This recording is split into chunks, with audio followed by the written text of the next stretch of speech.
ರಾಜ್ಯದಲ್ಲಿನ ಸರ್ಕಾರ ದಿವಾಳಿಯಾಗಿದೆ ಅನ್ನೋದಕ್ಕೆ ಪಡಿತರ ಧಾನ್ಯ ಸಾಗಾಟಗಾರರ ಮುಷ್ಕರವೇ ಉದಾಹರಣೆಯಾಗಿದೆ. ಹೀಗಂತ ರಾಜ್ಯ ಸರ್ಕಾರಕ್ಕೆ ಬೊಮ್ಮಾಯಿ ಟಾಂಗ್ ನೀಡಿದ್ದಾರೆ. ಹೌದು, ಹುಬ್ಬಳ್ಳಿ ನಗರದಲ್ಲಿಂದು ಸುದ್ದಿಗಾರರೊಂದಿಗೆ ಮಾತನಾಡಿದ ಅವರು, ಲಾರಿ ಮಾಲೀಕರಿಗೆ ಸರ್ಕಾರ ಸುಮಾರು 250 ಕೋಟಿ ಬಿಲ್ ಬಾಕಿ ಉಳಿಸಿಕೊಂಡಿದೆ. ಇದು ರಾಜ್ಯ ಸರ್ಕಾರದ ಅಪರಾಧವಾಗಿದೆ. ಹಣಕಾಸಿನ ನಿರ್ವಹಣೆಯಲ್ಲಿ ಸಿಎಂ ಸಿದ್ದರಾಮಯ್ಯ ಸಂಪೂರ್ಣವಾಗಿ ವಿಫಲರಾಗಿದ್ದಾರೆ.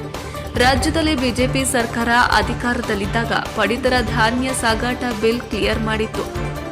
2013ರಲ್ಲಿಯೂ ಸಿದ್ದರಾಮಯ್ಯ ಬಿಲ್ ಬಾಕಿ ಉಳಿಸಿದ್ರು. ಅದನ್ನ ಯಡಿಯೂರಪ್ಪ ನೇತೃತ್ವದ ಸರ್ಕಾರ ಕ್ಲಿಯರ್ ಮಾಡಿತ್ತು.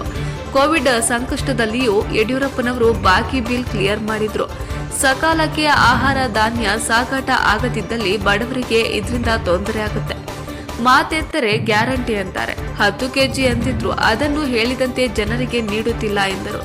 ಇನ್ನು ಸರ್ಕಾರದ ದುರಾಡಳಿತದಿಂದ ಯಾವ ಕ್ಷೇತ್ರದಲ್ಲಿಯೂ ಅಭಿವೃದ್ಧಿ ಇಲ್ಲ. ಜನರಿಗೆ ಮೂಲಭೂತ ಸೌಕರ್ಯ ನೀಡುವಲ್ಲಿ ಸಿದ್ದರಾಮಯ್ಯ ಸರ್ಕಾರ ವಿಫಲವಾಗಿದೆ. ಪಾಲಿಕೆಯ ಸಿಬ್ಬಂದಿಗಳು ಈಗ ಬೀದಿಗೆ ಇಳಿಯುತ್ತಿದ್ದಾರೆ. ನಗರಸಭೆ ಪುರಸಭೆಗೆ ಸಮರ್ಪಕ ಅನುದಾನ ಸಿಗುತ್ತಿಲ್ಲ. ಇದು ಸರ್ಕಾರದ ದುಸ್ಥಿತಿಯ ಸಂಕೇತವಾಗಿದೆ. ಸಿಎಂ ತಮ್ಮ ತಪ್ಪು ಒಪ್ಪಿಕೊಂಡು ಆಹಾರ ಸಾಗಾಟಗಾರರಿಗೆ ಹಣ ಬಿಡುಗಡೆ ಮಾಡಬೇಕು ಎಂದರು. ಕರ್ನಾಟಕ ರಾಜ್ಯ ಸರ್ಕಾರ ದಿವಾಳಿ ಆಗಿರೋದಕ್ಕೆ ಇನ್ನೊಂದು ಸಾಕ್ಷಿ ಇದು. ಆಹಾರ ಪದಾರ್ಥಗಳನ್ನು ಪಡಿತರಗಳನ್ನು ವಿತರಣೆ ಮಾಡುವಂಥ ಲಾರಿಗಳಿಗೆ ಸುಮಾರು 250 ಕೋಟಿ ರೂಪಾಯಿ ಬಾಕಿ ಇರುವಂಥದ್ದು, ಅದು ಕೊಡದೇ ಇರುವಂಥದ್ದು ನಿಜವಾಗಲೂ ಕೂಡ ಅಕ್ಷಮ್ಯ ಅಪರಾಧ. ಇವರು ಹಣಕಾಸಿನ ನಿರ್ವಹಣೆಯಲ್ಲಿ ರಾಜ್ಯ ಸರ್ಕಾರ ಮುಖ್ಯಮಂತ್ರಿಗಳು ಸಂಪೂರ್ಣ ವಿಫಲಾಗಿದ್ದಾರೆ.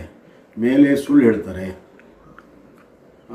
ಹಿಂದಿನ BJP ಸರ್ಕಾರದಲ್ಲಿ ಸಾಕಷ್ಟು ಯೋಜನೆಗಳ ಹಣವನ್ನು ಕೊಟ್ಟಿದ್ದೇವೆ, ಬಾಕಿ ಇರೋ ಬಿಲ್ಗಳ ಬಗ್ಗೆ 3 ವರ್ಷದ್ದು ಅದೇ ಮಾತನ್ನು ಹೇಳಕ್ಕೆ ಶುರು ಮಾಡಿದ್ದಾರೆ. ಹಿಂದೆ ಸಿದ್ದರಾಮಯ್ಯ ಸರ್ಕಾರ ಇದ್ದಾಗಲೂ ಕೂಡ ಬಿಲ್ ಬಾಕಿ ಇತ್ತು, ನಮ್ಮ ಸರ್ಕಾರ ಬಂದ ಮೇಲೆ ತೀರಿಸಿತ್ತು.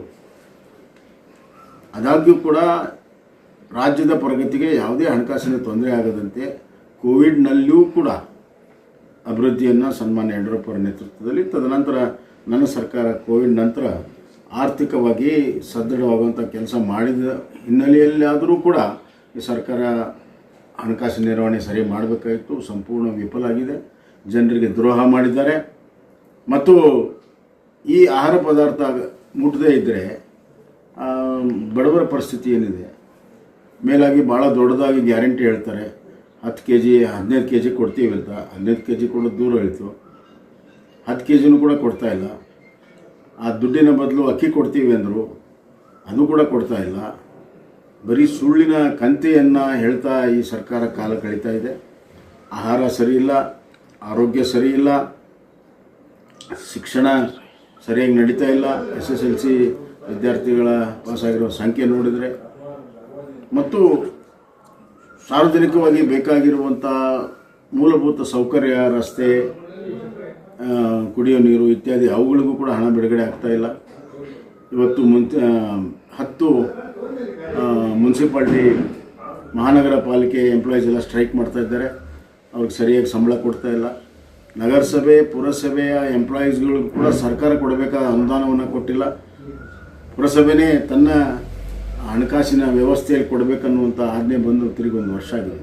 ಇದು ದುಸ್ಥಿತಿಯ ಸಂಕೇತ. ಇದಕ್ಕಿಂತ ಇಲ್ಲಿ ಹೆಚ್ಚಿನೇನು ಬೇಕು? ಮುಖ್ಯಮಂತ್ರಿಗಳು ಕೂಡಲೇ ತಪ್ಪನ್ನು ಒಪ್ಪಿಕೊಂಡು ಈ ಎಲ್ಲ ಅಭಿವೃದ್ಧಿ ಕೆಲಸಕ್ಕೆ ಹಣವನ್ನು ಬಿಡುಗಡೆ ಮಾಡಬೇಕೆಂದು ಆಗ್ರಹ